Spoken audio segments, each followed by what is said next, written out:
Copeland and Fay Agterhuis, and we're going to have an interview with Fay. Hi, Fay. Hi, Drusilla. Okay, so we're at Point Lonsdale School in Victoria, Australia. So We might just ignore, yeah. So Fay, tell me a little bit about the school. Okay, so it's a school, small coastal school, so an enrolment of generally fluctuates between 180 and 200 students.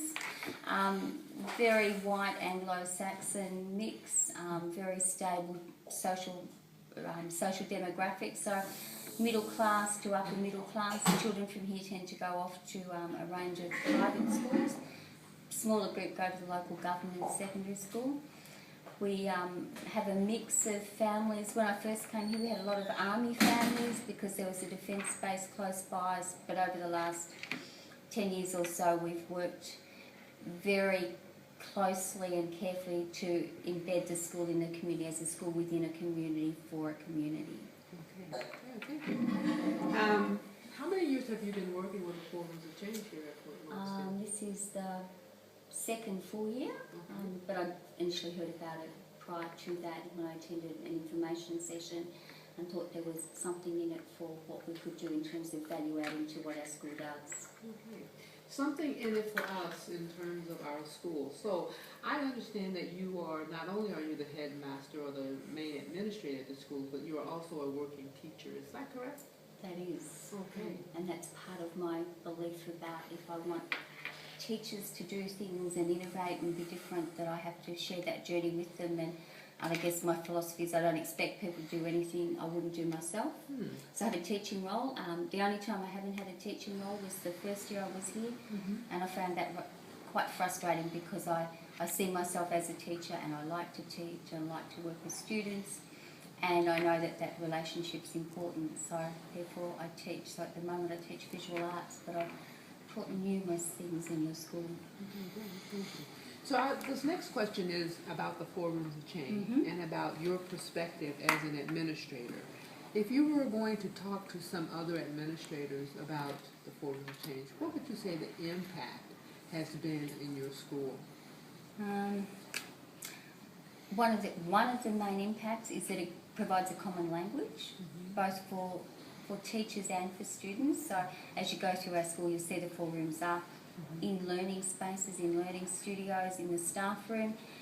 So it provides a common language in as much as that the rooms are common, but the words that are used to describe the behaviours and feelings may be different depending on the year level or whether it's in the teacher workspaces or in the staff room. So it provides that common language. It provides another layer of, I guess, social and emotional language that's important if you're building relationships. And it also focuses in, and initially when I went to the information sessions on Four Rooms, it focuses in on the social emotional language, but as well as that, for what I was looking for, it also gives an insight after maybe the introduction of new curriculum areas where you can, if the children have moved their magnets, that it maybe gives an insight into, right, this is okay, this is hit the mark. Or if you come into the room at the start of the day and you're about to introduce some new information and you see the faces are all down in your bottom two rooms, and think, maybe this isn't the day that I want to teach new content because the kids aren't travelling that well. Let's unpack what the confusion is. Oh, okay. That's great. So it gives you a way to think about how to, from a cognitive perspective and a learning perspective, when it might be a good time to introduce new material in the classroom. So it's more than just a social, emotional learning technique. It actually has a lot of different layers as you start to unpack it. So I think if you just look at it as social, emotional or anti-bullying, it can be quite limiting and it can get boxed in. But if, as a school leader, you start to look at other uses for it, that it can actually be quite an insightful tool for teachers, particularly if they're introducing new concepts, new ideas, or just wanting to gauge how the kids are feeling before you introduce something. Or if you're quite astute, I guess you can then look at, I've introduced some new content, maybe I've introduced a new piece of artwork.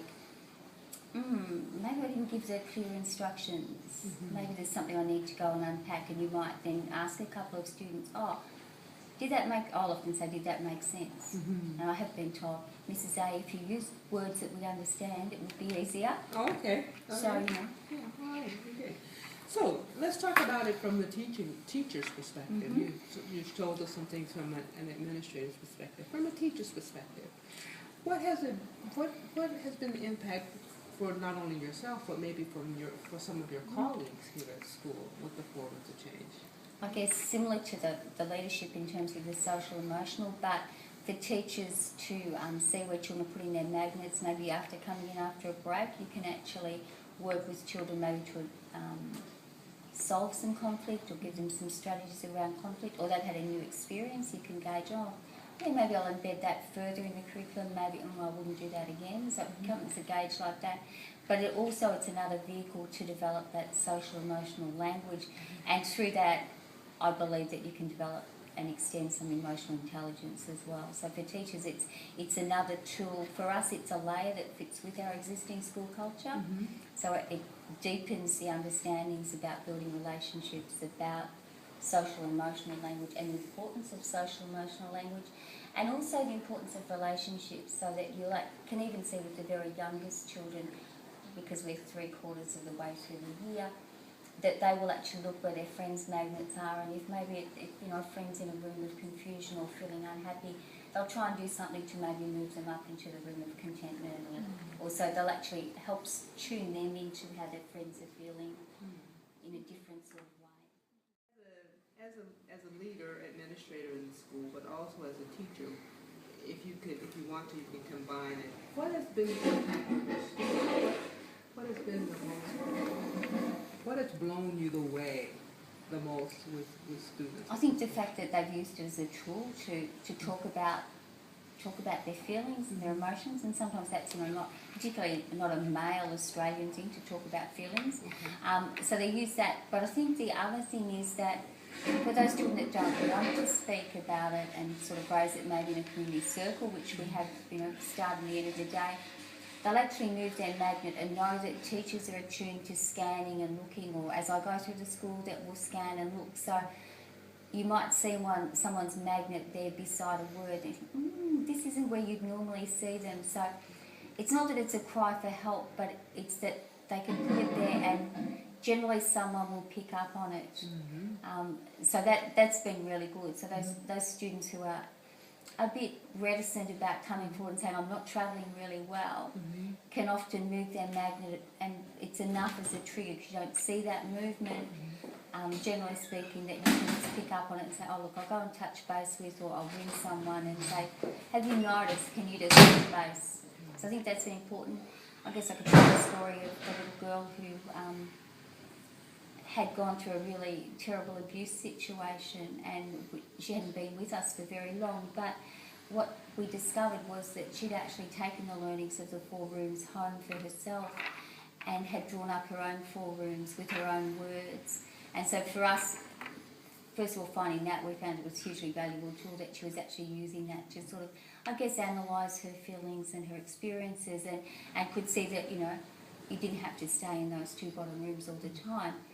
But also for her, if she wasn't travelling particularly well at school, rather than being quite overbearing and saying, are you okay, or can we help, what's wrong, and getting her to tell the story all the time, we could just monitor where her magnet was and then just touch base and say, are you okay, do you need a bit of space, or whatever. And I think that's another huge learning. Yes, and you don't have to talk about it. I mean, no, and sometimes it's as simple as just, are you okay, tap on the shoulder, do you need a bit of time out, or I'll go and talk to your teacher. Very nice. So just to be, and it's a very subtle way of her knowing that people understand, that they get it, but also acknowledging that she had told this story so many times, and you just get to the point that I've told it, I don't need to talk about this I've got it dealt with, but you need to just give me a bit of space. Yeah, I think what you're saying is it resonates with something that the students said to me, and I think it's about, they said you can move your magnet and the teacher can notice, and you don't have to tell the teacher, but the teacher can notice how you're feeling and then can come and talk to you. And I think that the students are also sensing that this is a very good way to belong. To develop a deeper relationship to the teacher that maybe they could not have had before. And with their friends as well, and with the peers, and particularly in the way we work here, where it's not one class, one teacher, but it's a collective responsibility for all children, so that, the student might relate better to you than to me. So you might be the person that picks up on that particular student. I might be the person that picks up on someone else. So that there's always going to be someone that will make that connection, and that's really important too. Great. Well, those are my questions, and thank you for answering them. Anything else that you would like to say, or any advice that you would like to give to a headmaster or a teacher who's thinking about, shall I bring the forms of change into my school or not? I guess that the value of it is that it's not something that's different. It's something that actually fits in with the culture of the school. That it's about evaluating to best teaching practice as opposed to a new program that has to be timetabled. It's part of that process. And for me, it becomes part of the fabric of the school. It's something that you do. It's not this add-on that has to be timetabled that causes teachers stress. Okay. But it actually gives that social and emotional language that children and adults need, and so underpin strong relationships. Thank you, Kate. It's been lovely. No All right. problem. Okay, great. Okay.